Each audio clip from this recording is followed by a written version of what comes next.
সৌন্দর্যের কোনো বিকল্প হয় না। হ্যাঁ, আসলেই সৌন্দর্যের কোনো বিকল্প হয় না।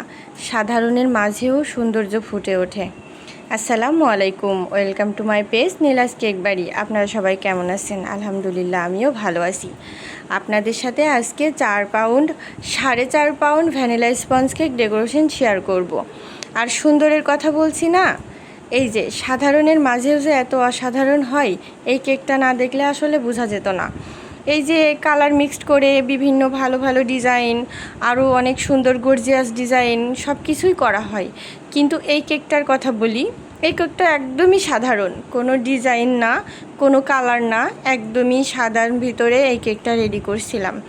এই কেকটা অর্ডার দিয়েছিল আমাদের গ্রামেরই পাশে একটা আপু। এর আগেও আমার থেকে কেক নিয়েছে তার বাচ্চাদের জন্য, তার ফ্যামিলির জন্য।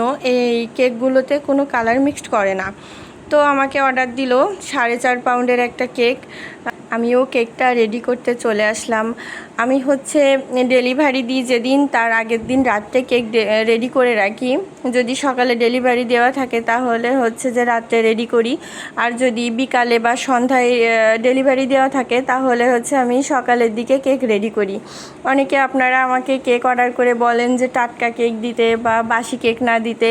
সত্যি কথা বলতে আমি কখনোই বাসি কেক বানায়েও রাখি না বা ডেলিভারিও দিই না। কেউ কেক যদি অর্ডার করে আমি সেই অনুযায়ী তার লোকেশন, তার ডেলিভারি টাইম আমি জিজ্ঞেস করে নিই যে কখন দিতে হবে কেক, সেটার উপরে ভিত্তি করে আমি কেক রেডি করি।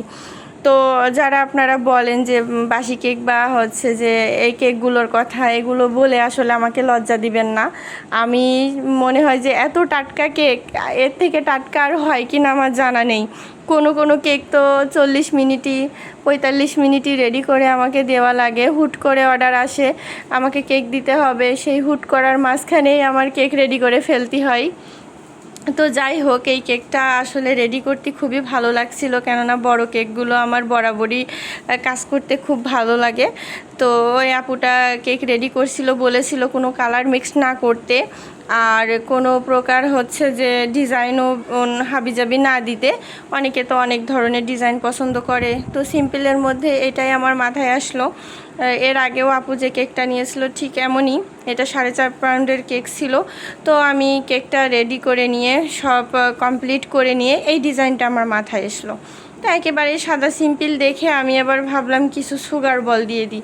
তো গোল্ডেন সুগার বল আমি দিয়ে দিলাম। মাশাল্লাহ, এত সুন্দর লাগছিল। সাদার মধ্যেও যে কেকগুলো এত ভালো লাগে। তো আমি যারা যে বেশি কালার নেন তাদেরকে বলবো সিম্পল কালারগুলো নিলেই বেশি ভালো লাগবে। কেকটা কেমন হয়েছে অবশ্যই কমেন্টে জানাবেন। ভালো থাকবেন সবাই।